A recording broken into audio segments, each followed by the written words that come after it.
How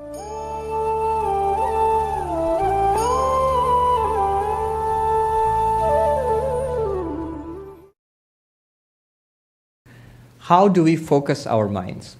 This focus of the mind is actually very important for success in the world and in spiritual life also. Swami Vivekananda said, the difference between an ordinary person and a great person lies in the degree of concentration. And he himself had extraordinary powers of concentration. So focus of the mind is necessary for anything and everything in life. Now, the yogic approach, the Raja Yoga or Patanjali Yoga approach, that is the science of concentration par excellence. In fact, in modern positive psychology, they have studied this, focus of mind, concentration. One psychologist said that the quality of your life depends on how much you can concentrate and what you concentrate on. Not just how much you can concentrate, what you concentrate on. Actually, this lady who wrote the book Rapt, R-A-P-T, Rapt, she's talking about a cancer patient who suffered a lot and decided that she would not keep her mind on suffering anymore because it's inevitable that suffering is going to come. Rather, she's going to devote her mind to her art or writing, I think. And as she learned to do that, she found the quality of her life became better. In fact, subjectively, she was happier than before cancer.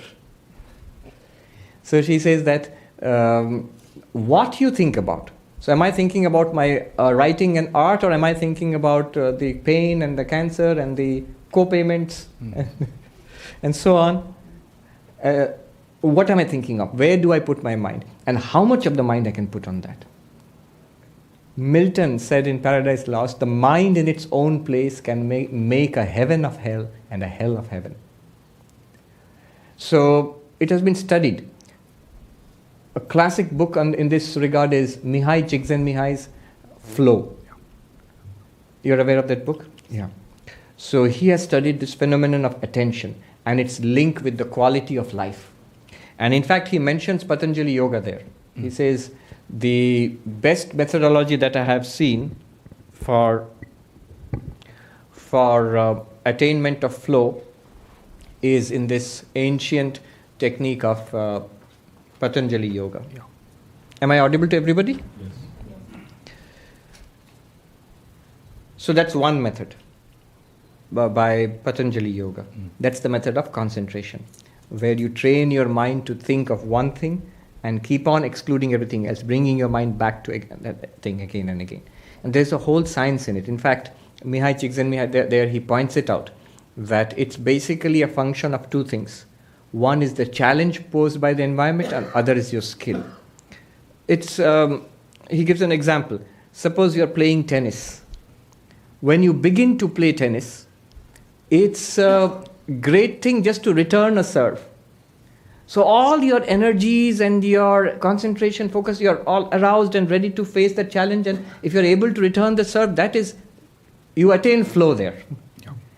But that flow point, it's a match between the challenge and your skills. Your skill is exactly up to that level. But then this point of flow is dynamic. After some time, what happens is, if you keep just returning a serve, it becomes boring after some time because your skill has now exceeded the challenge. Now you need to up the challenge. So maybe you need to play a game.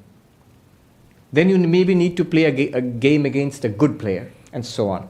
So this flow, focus, is a question of challenge and skill.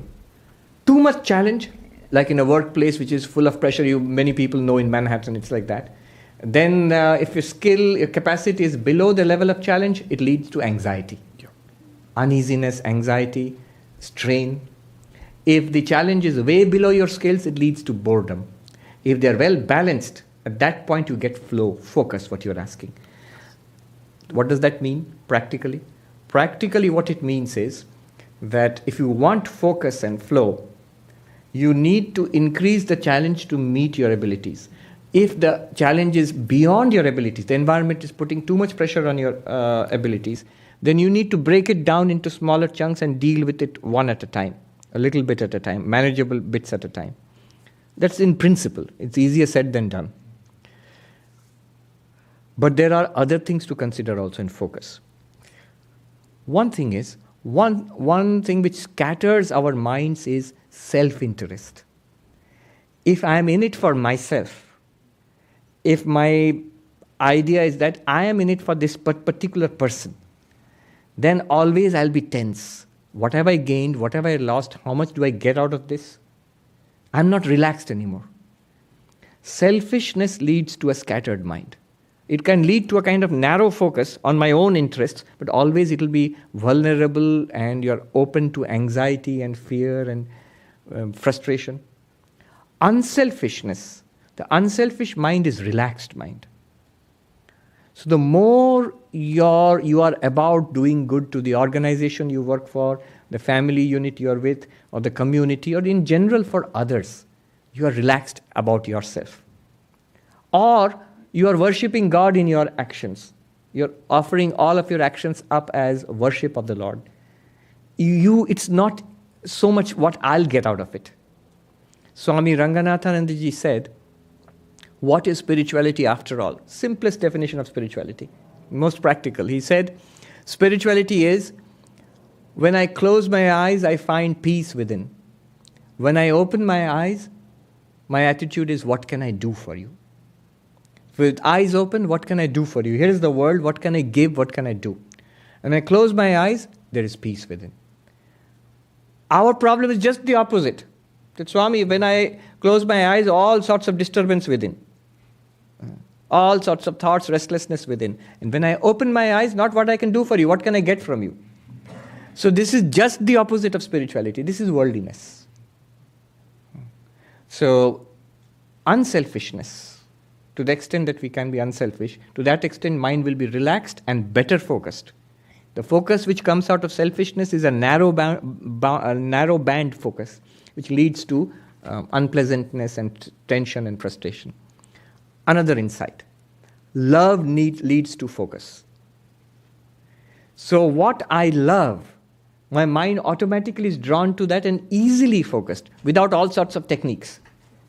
You don't have to do this breathing technique, this thing and that thing. It automatically leads to focus there. So for example, a mother in a house who is looking after the young child, right? So because the mother loves the child, yes. Because the mother loves the child, all activities are done. She's cleaning, cooking, taking care of the child's homework, getting ready to take the child to school, and so on. All of that is being done, and yet the mind is focused on the child and the needs of the child, right? So love leads to focus. Bhakti, devotion to God, leads to focus automatically and easily, without effort, effortlessly so.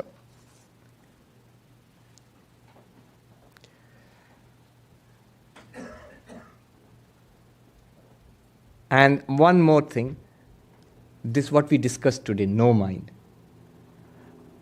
When you realize that you are that one existence consciousness bliss, and all of this world is your appearance, then the mind remains calm and steady, like the unflickering flame. Look at the mind of that prince, the story of the princess of Kashi. The mind of the prince was disturbed and agitated. You will smile and say, unnecessarily so. For what? But that's exactly our condition. Unnecessarily so. For what? One Swami put it very funnily. He said, before we come to Advaita, our reaction to the world is, what? And after we get Advaita, our reaction is, so what? So that calmness, that relaxed, focused attitude, steady attitude comes from that. That is no mind. No mind is not thinking, not shutting down the mind. That is no mind. So these are some of the ways. If you have those who are discerning, you would have seen I basically talked about karma yoga, bhakti yoga, raja yoga, and jnana yoga. Yeah, these are the ways. Thank you. Om Shanti Shanti Shanti Hari Om Tat Sat Shri Ramakrishna Arpanamastu.